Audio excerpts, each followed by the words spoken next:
Bharatiya Janata party के सभी वरिष्ठ महानुभाव इस चुनाव में भारतीय जनता पार्टी के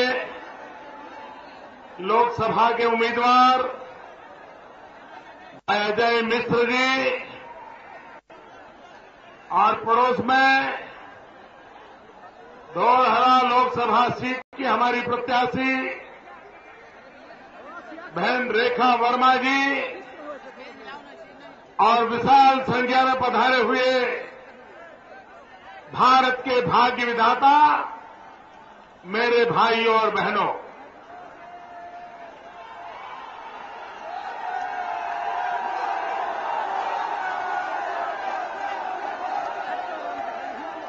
मुझे आपके बीच आने में बहुत विलंब हुआ।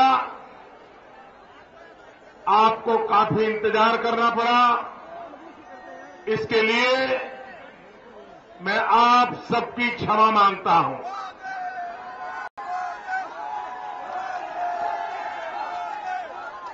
भाइयों बहनों, आज 14 अप्रैल है। पूज्य बाबा साहब आम्बेडकर की जन्म जयंती का पावन पर्व है।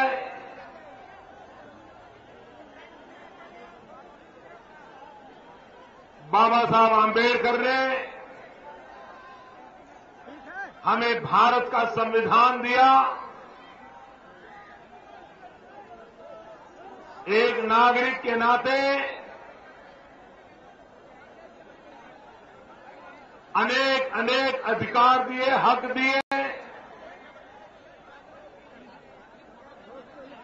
आज बाबा साहब आम्बेडकर की जन्म जयंती आने दलितों की, पीड़ितों की, शोषितों की, गरीबों की ये दिवाली का दिवस है। ये आगे कुछ खड़े हो गए, बैठ जाइए, पीछे को क्यों परेशान कर रहे हो?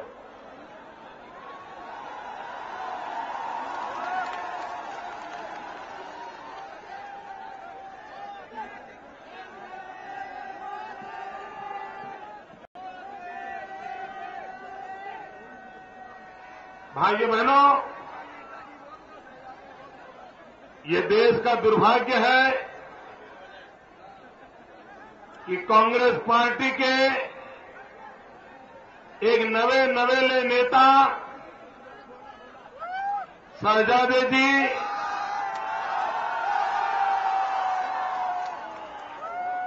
जिनको न इतिहास का ज्ञान है,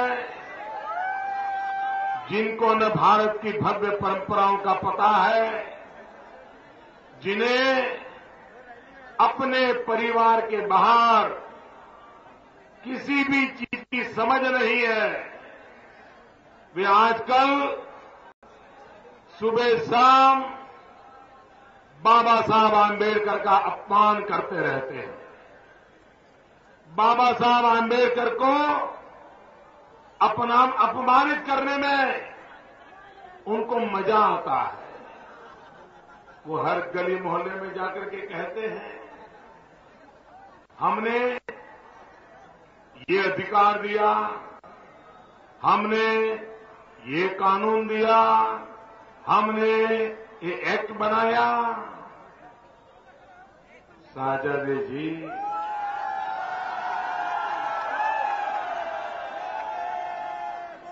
ये एक्ट, ये कानून, ये अधिकार जिसके आप गीत गाते हो, ये तो भारत के संविधान के निर्माता बाबा साहब आम्बेडकर ने हमें दिए हुए हैं। देश का दुर्भाग्य है कि बाबा साहब आम्बेडकर ने हमें जो अधिकार दिए हैं, आपने अपने परिवार की राजनीति करने के लिए उसको कभी लागू नहीं होने दिया है। आप तो रुकावट बने हुए हो और आज जो बाबा साहब आम्बेडकर ने दिया उसी को अपने खाते में जमा कर रहे हो। शहजादे जी, मैडम सोनिया जी,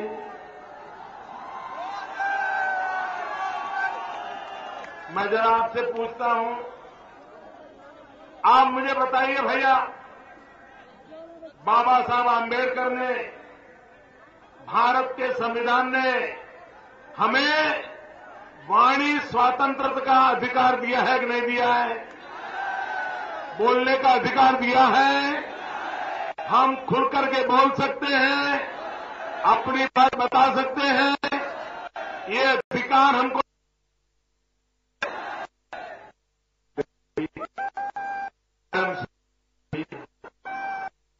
पूछना चाहता हूं, डॉक्टर मनमोहन सिंह जी के बोलने के अधिकार को किसने छीन लिया है?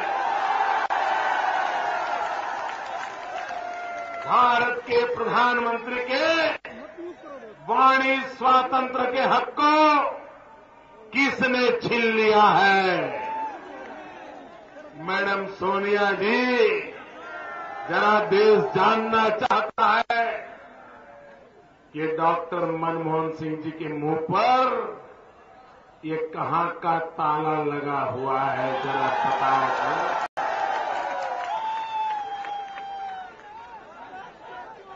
भाइयों बहनों, हमारे देश में बाबा साहब आम्बेडकर को सबसे अधिक किसी ने अपमानित किया है, वो कांग्रेस पार्टी ने किया है। मेरे भाइयों बहनों, आपको जानकर के दुख होगा,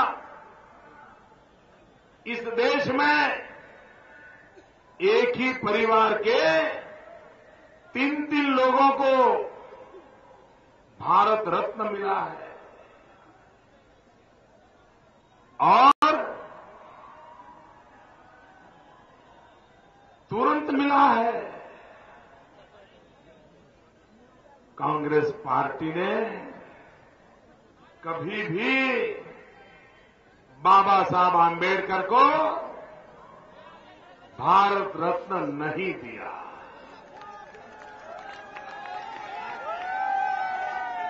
बाबा साहब आम्बेडकर की मृत्यु के 40 साल के बाद जब भाजपा समर्थन वाली दिल्ली में सरकार बनी, तब जाकर के बाबा साहब को भारत रत्न दिया गया। भाइयों बहनों, इतना ही नहीं, जो बाबा साहब आम्बेडकर ने इतना बड़ा हमें संविधान दिया, हमें इतने अधिकार दिए, लेकिन भारत की संसद में बाबा साहब आम्बेडकर का चित्र एक भी कांग्रेस सरकार ने रखा नहीं, रखने दिया नहीं।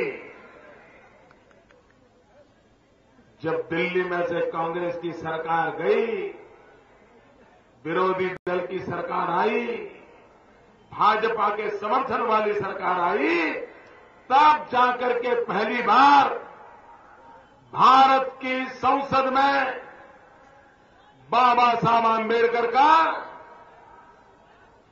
तय चित्र रखा गया। आप कल्पना कर सकते हो भाइयों बहनों, दलितों के देवता के साथ ये कांग्रेस पार्टी ने कैसा जुल्म किया है, कैसा अत्याचार किया है। भाइयों बहनों, इस देश में मेरे जैसे लाखों करोड़ों लोग हैं। अगर बाबा साहब आम्बेडकर न होते तो मेरे जैसा जो एक अति पिछड़े परिवार में पैदा हुआ, वो आज इस जगह पे खड़ा न होता। ये बाबा साहब आंबेडकर की कृपा है कि मैं आज आपके सामने खड़ा हूं।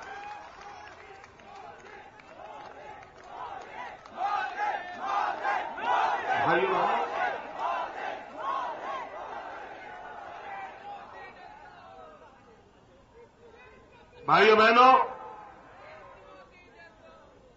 पंडित नेहरू को बाबा साहब आंबेडकर के प्रति कितना जहर भरा था, आप कल्पना नहीं कर सकते। बाबा साहब आंबेडकर ने भगवान बुद्ध के ऊपर एक किताब लिखी थी और बार बार भारत सरकार को रिक्वेस्ट की गई कि भारत सरकार बाबा साहब आंबेडकर द्वारा लिखी हुई भगवान बुद्ध की जो किताब है 100 किताब खरीदे, 100 किताब। मुझे दुख के साथ कहना पड़ रहा है, पंडित नेहरू ने बाबा साहब आंबेडकर की भगवान बुद्ध पर लिखी गई किताब सरकार खरीदने से मना कर दिया। इतना जहर, इतना द्वेष। भाइयों बहनों, ऐसे लोगों को, दलितों की, पीड़ितों की, दुखियारों की बात करने का अधिकार नहीं है। भाइयों बहनों, आज हमारा देश का नौजवान अनेक संकटों से गुजर रहा है। एक तरफ रोजगार के अवसर नहीं मिल रहे हैं। दिल्ली में बैठी हुई सरकार को देश के नौजवानों की परवाह नहीं है। उन्होंने पिछले चुनाव में घोषणा पत्र में वादा किया था, दिल्ली की सरकार 10 करोड़ नौजवानों को रोजगार देगी। मैं आपसे पूछना चाहता हूं भाई को, क्या आपको दिल्ली सरकार ने रोजगार दिया है? पूरी ताकत से बताओ यार, आपको रोजगार दिया है? आपके परिवार में किसी को रोजगार दिया है? आपके गांव में किसी को रोजगार दिया है?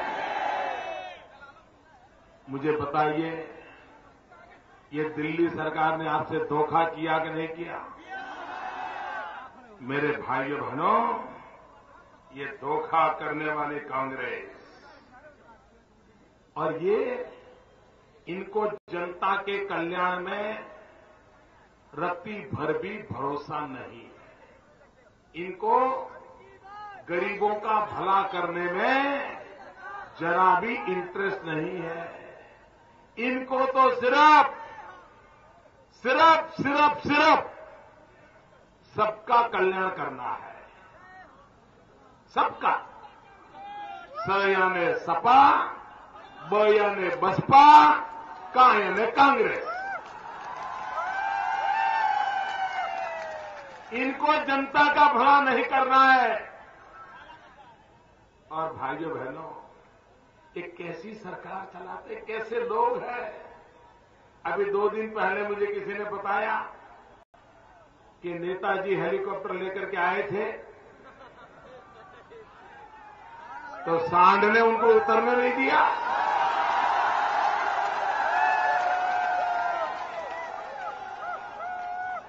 नेताजी,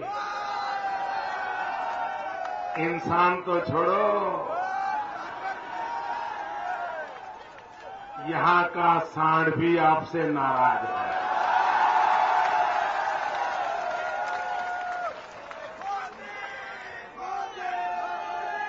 और नेताजी, उनके सुपुत्र जी,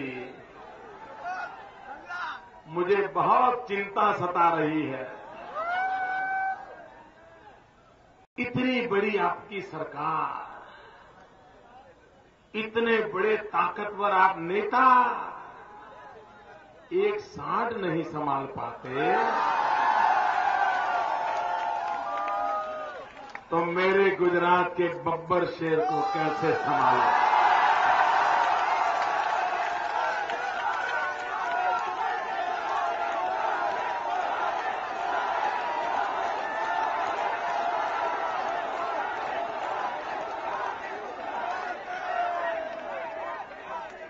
भाइयों बहनों, हम नेपाल की सीमा पर हैं और आज देश के सीमावर्ती राज्यों में वहां की जवानी बर्बाद हो जाए, ऐसे हमारे पड़ोसी देशों से षड्यंत्र चलते रहते हैं। पाकिस्तान हो, बांग्लादेश हो, हमारी जवानी को बर्बाद करने पर तुला हुआ है। नकली नोटें,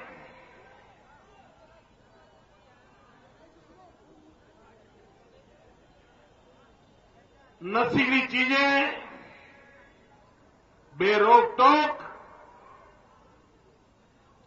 सीमावर्ती इलाकों में घुसाड़ी जाती है और हमारे नौजवानों को बर्बाद करने का पाप हो रहा है। इस देश की भलाई इसमें है कि हम हमारे नौजवानों को रोजगार के अवसर दें, उनको विकास करने का मौका दें। अगर मेरे देश की जवानी भटक गई, मेरा देश का नौजवान गलत रास्ते पर चल गया, तो फिर इस देश को कोई नहीं बचा पाएगा। और इसलिए मेरे भाइयों बहनों, इस देश के नौजवानों की चिंता करना ये हमारी प्राथमिकता है। आप मुझे बताइए मेरे भाइयों बहनों, ये हमारा इलाका, मैं जरा कुछ आंकड़े देख रहा था, यहां पर सबका राज चलता है। इस सबका था 75% घर हैं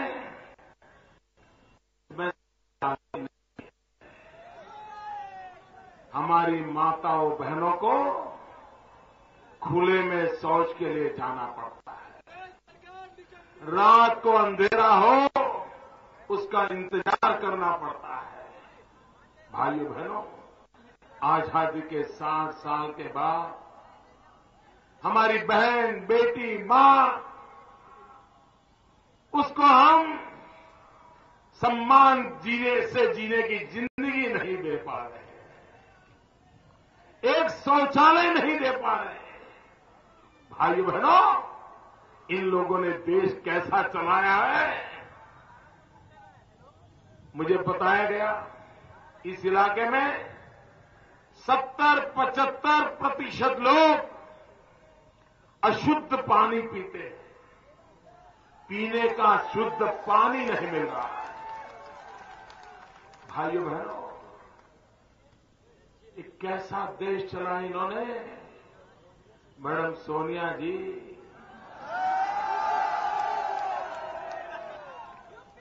आप तो एक मां है, मां।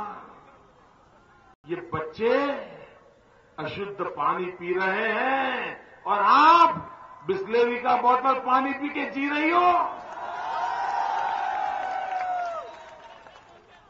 भाइयों बहनों, ये कितने बड़ी पीड़ा की बात है। ये हिंदुस्तान देखिए भाइयों,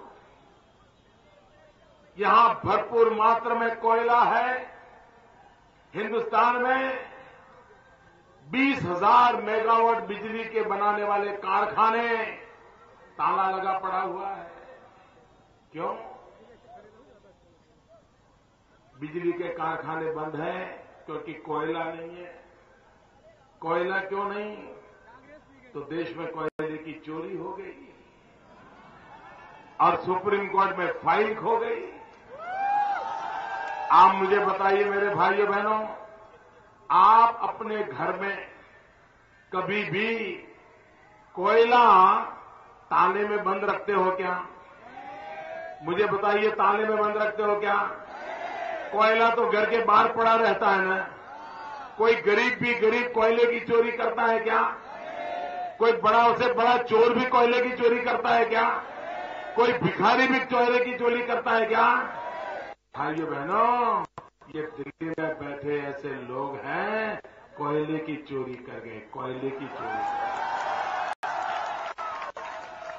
और इसके कारण 20,000 मेगावाट बिजली के कारखाने बंद पड़े हैं और आपके इस इलाके में 75% घर ऐसे हैं जिसको बिजली का कनेक्शन नहीं है। 21वीं सदी में भी मेरा देश अंधेरे में जी रहा है। भाइयों, क्या ऐसे लोगों को बार बार चुनना है क्या? भाइयों बहनों, मेरा किसान मारा जा रहा है। यहां पर नदियों में आए दिन बाढ़ आती रहती है। शारदा, घाघरा, सुहेली, भाइयों बहनों, यहां की बाढ़ के कारण खेती तबाह हो रही है, गांव के गांव तबाह हो रहे हैं, किसान बर्बाद हो रहे हैं। अटल बिहारी वाजपेयी ने सपना देखा था नदियों को जोड़ने का। अगर नदियों को जोड़ने का काम हम कर लेते तो जहां बाढ़ आती है वो नदियां, उसका अधिक जो पानी होता है, अतिरिक्त पानी होता है, बाढ़ वाला पानी होता है, वो जो सूखी नदियां है उसमें चला जाता। मेरा किसान बर्बाद नहीं होता। भाइयों बहनों, एक जमाना था इस इलाके को धान का कटोरा कहा जाता था। लेकिन भाइयों बहनों, लाल बहादुर शास्त्री ने कहा था, जय जवान जय किसान। मेरा गन्ने की खेती करने वाले मेरे भाई बताओ, क्या कहीं जय किसान नजर आता है क्या? कहीं किसान के जय की संभावना दिखती है क्या? इन्होंने कभी किसान का जय किया है क्या? अरे गन्ने को किसान को पैसे तक नहीं दे पाते, वो जय जवान जय किसान का नारा कैसे बोल सकते? इनका तो नारा है मर जवान मर किसान।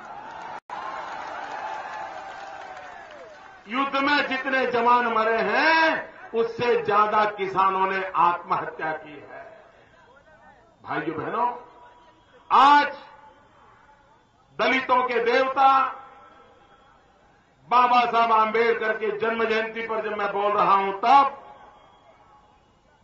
शहजादे जी, मैं आपका जरा हिसाब मांगना चाहता हूं। मैडम सोनिया जी, मैं जरा आपका हिसाब मांगना चाहता हूं और देश की जनता को हिसाब दो। भाइयों बहनों,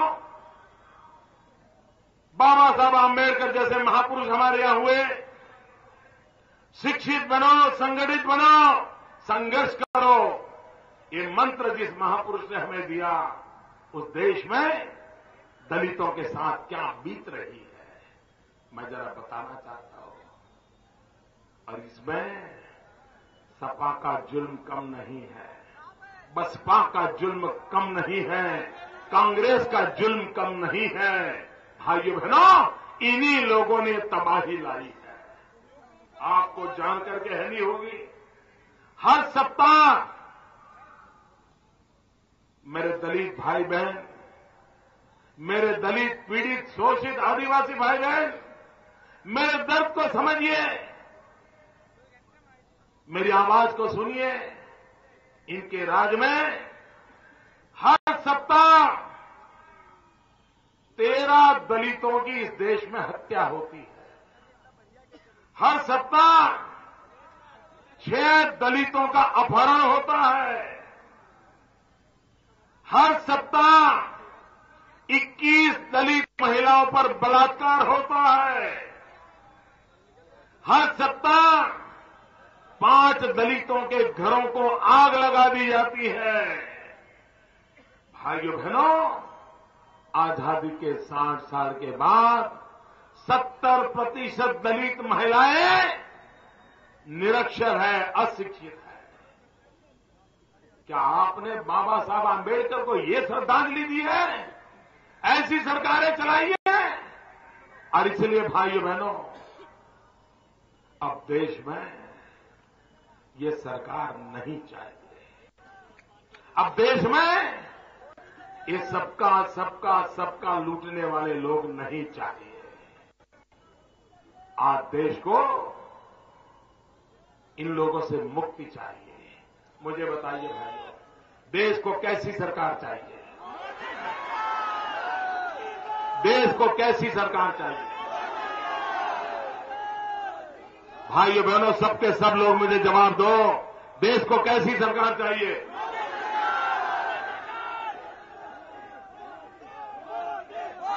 भाइयों बहनों, मेरा सवाल समझिए, मेरा सवाल समझिए।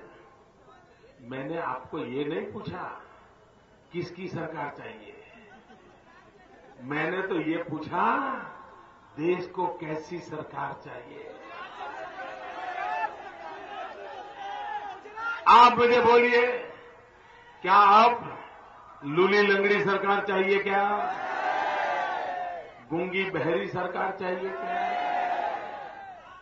अपाहिज सरकार चाहिए? क्या रिमोट कंट्रोल से चलने वाली सरकार चाहिए? क्या बैसाखी लेकर के चलने वाली सरकार चाहिए? क्या आप मेरे देशवासियों बताइए, देश को मजबूत सरकार चाहिए कि नहीं चाहिए? मजबूत इरादे वाली सरकार चाहिए कि नहीं चाहिए? मजबूत कदम उठाने वाली सरकार चाहिए कि नहीं चाहिए? लेकिन अगर आप 3 पहिए वाली गाड़ी दे दोगे और चौथा पहिया नहीं दोगे तो गाड़ी चलेगी क्या? 4 पहिए वाली नहीं है, चलेगी क्या?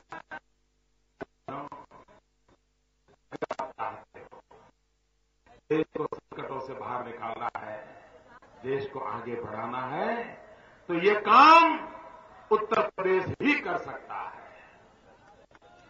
उत्तर प्रदेश की मदद के बिना ये काम कोई नहीं कर सकता। अगर देश में मजबूत सरकार बनानी है, भाइयों बहनों, अगर देश में मजबूत सरकार बनानी है तो उत्तर प्रदेश से 80 के 80 कमल आपको दिल्ली भेजना पड़ेगा। आधा अधूरा करोगे, 3 पहिए वाली गाड़ी दे दोगे तो कितना चल पाएगी आप जानते हो। और इसलिए भाइयों बहनों, इस बार मजबूत सरकार के लिए वोट चाहिए। 300 से अधिक पार्लियामेंट के मेंबर मिले, ऐसी सरकार बनाने का हमें सौभाग्य दीजिए। आपके सारे सपने पूरा करने का हम वादा करते हैं।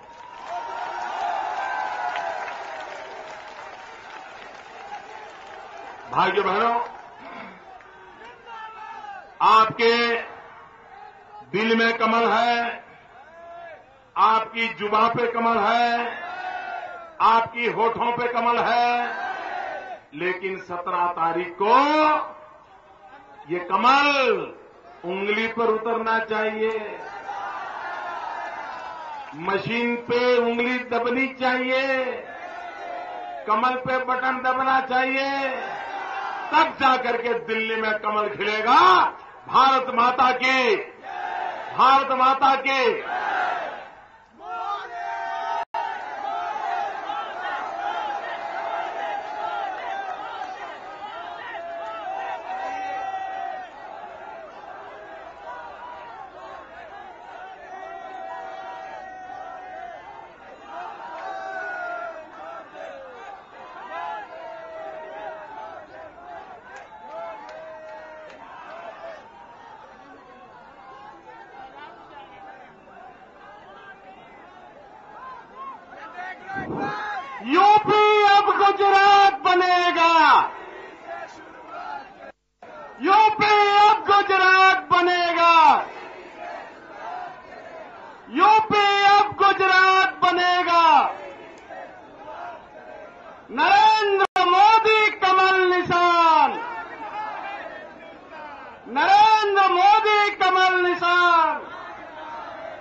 आओ